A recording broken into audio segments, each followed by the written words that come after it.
नमस्कार मित्रों, मैं सुनील जोशी आपका हार्दिक अभिनंदन करता हूं अपने चैनल कथा एसके कहानी में। मित्रों, मेरे इस चैनल को लाइक करें, शेयर करें और सब्सक्राइब भी करें।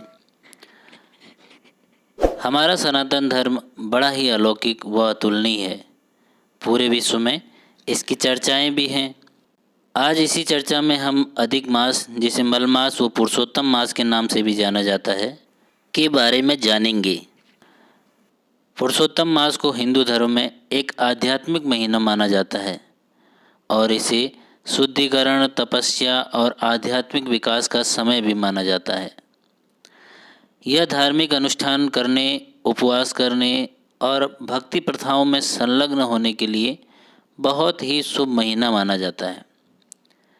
कई भक्त इस महीने के दौरान अतिरिक्त धार्मिक गतिविधियों का भी पालन करते हैं, धर्मार्थ कार्यों में संलग्न होते हैं और अपनी आध्यात्मिक प्रथाओं को तेज करने का काम भी करते हैं। मान्यता है कि मलमास में पालनकर्ता भगवान विष्णु जी की पूजा का विशेष महत्व है। अधिक मास में अगर भक्तगण पूरे मन से भगवान विष्णु की आराधना करें तो उनकी मनोकामना पूर्ण होती है। अधिक मास हर 3 साल में आता है। इस साल अधिक मास 18 जुलाई से शुरू हो रहा है और 16 अगस्त को समाप्त होगा। अधिक मास में पहले शुक्ल पक्ष आएगा, उसके बाद कृष्ण पक्ष आएगा। सावन का कृष्ण पक्ष और अधिक मास का शुक्ल पक्ष 1 महीने का होगा। उसके बाद अधिक मास का कृष्ण पक्ष और सावन का शुक्ल पक्ष 1 मास का होगा। इस तरह इस साल का सावन 2 महीने का होने वाला है। अधिक मास में दान पूजन का महत्व शास्त्रों में भी बताया है। इस माह व्रत, उपवास, दान, पूजा, यज्ञ, हवन और ध्यान करने से मनुष्य के सारे पाप कर्मों का क्षय होता है और उन्हें पुण्य कर्मों का कई गुना फल प्राप्त होता है। इस माह आपके द्वारा दिया गया दान का 1 रुपया भी आपको 100 गुना फल प्रदान करवाएगा।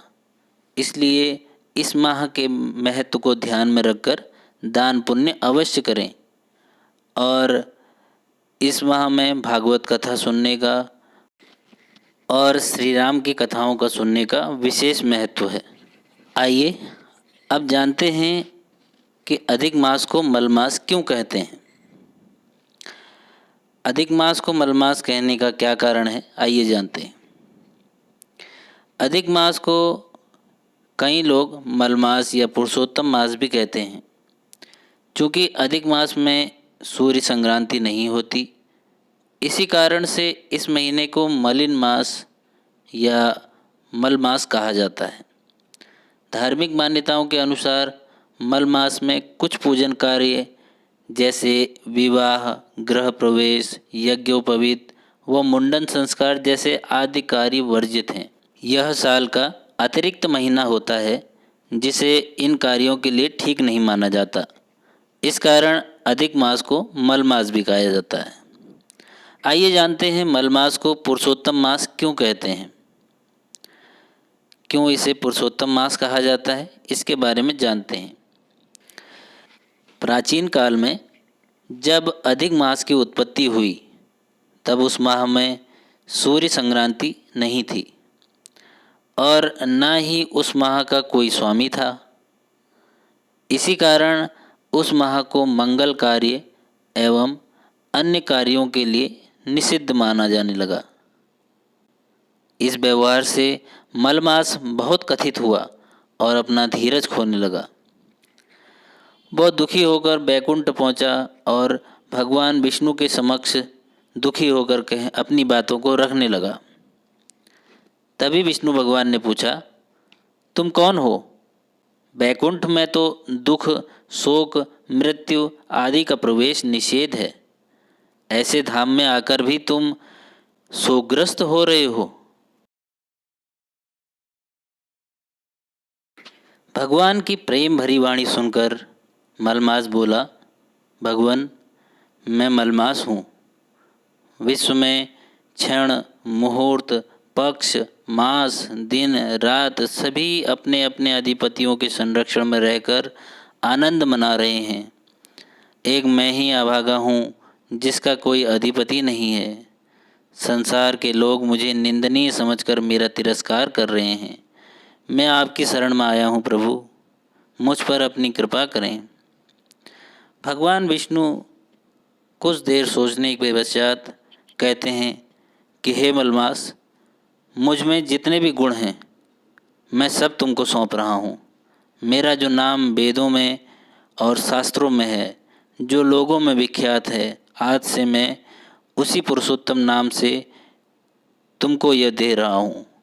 यह मलमास इस नाम से विख्यात होगा और मैं स्वयं इसी का स्वामी बनकर रहूँगा। जिस परम धाम को पाने के लिए रात और दिन मुनि तपस्या करते रहते हैं, हमेशा ध्यान में मग्न रहते हैं, वही पद पुरुषोत्तम मास में स्नान पूजा आदि अनुष्ठान करने वाले को सुगमता से प्राप्त हो जाएगा। इस प्रकार प्रत्येक तीसरे वर्ष पुरुषोत्तम मास के आने पर जो संसारी उपवास, पूजा, भक्ति आदि करते हैं, वे परम धाम गोलोक को प्राप्त करके परम सुख का भोग करते हैं। पुरुषोत्तम मास में दीपदान, वस्त्र एवं श्रीमद् भागवत कथा का ग्रंथ दान करने का विशेष महत्व है। इस माह में दीपदान करने से धन वैभव में वृद्धि होने के साथ साथ आपको पुण्य लाभ भी प्राप्त होता है। धारणा है कि अधिक मास के दौरान व्रत करने से 100 से अधिक यज्ञ करने के समान लाभ मिलता है। अधिक मास के दौरान अच्छे कर्म या अच्छे कर्म करने से व्यक्ति के वर्तमान और पिछले जन्मों में किए गए सभी पापों से व्यक्ति मुक्ति पा सकता है। सावन के इन 2 महीनों में भगवान शिव को अवश्य जल चढ़ाएं। कलश में बेलपत्र का होना अनिवार्य है और मुख से ओम नमः शिवाय के साथ साथ यदि आप ओम नमो भगवते वासुदेव का भी उच्चारण करें तो शीघ्र ही भगवान शंकर और उनके आराध्य विष्णु भगवान अवश्य ही प्रसन्न होंगे और आपकी मनोकामनाओं को पूर्ण करेंगे। इन्हीं सब बातों के साथ मैं आपसे विदा चाहता हूँ। नमस्कार, आपका कल्याण हो।